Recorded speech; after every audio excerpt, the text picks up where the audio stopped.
আমার জীবনে কয়েকটা হতিন আছে যারা কিনা আমি সুখে শান্তিতে থাকলে সহ্য করতে পারে না।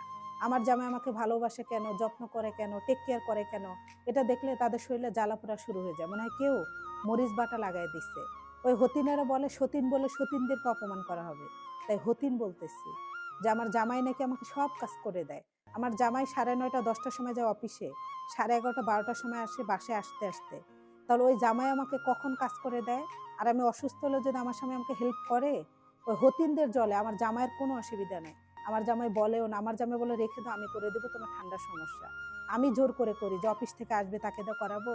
তো হতিনদের এত পরিমাণে জলে, মানে তারা সুখে থাকবে, তাদের স্বামী তাদের যত্ন করবে, টেক কেয়ার করবে, সমস্যা নেই, যে নর্মাল। বাট আমার স্বামী কেন আমাকে ভালোবাসবে, কেন আমাকে যত্ন করবে? এমন হতিনদের কারণে আমরা কিছু কিছু মেয়েরা সুখে থাকতে চাইলেও সুখে থাকতে পারি না। ওদের কাজই হচ্ছে অন্যের সুখে সংসারে আগুন জ্বালানো। ওদের অন্য সংসারের সুখ দেখতে পারে না, সহ্য করতে পারে না। এই 36 হাত লম্বা যে একটা নাগ আছে, এই নাগটা সবসময় সংসারে এনে গালানোর চেষ্টা করে। অন্যের সংসার কিভাবে ভাঙচি দেওয়া যায়।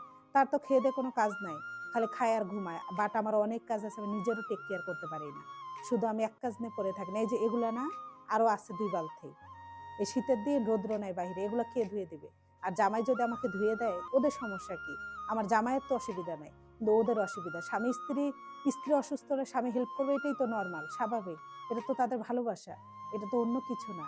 কিন্তু ওদের সমস্যা। আর এমন সতীনদের কারণে আমি ভালো থাকতে চাইলেও ভালো থাকতে পারি না।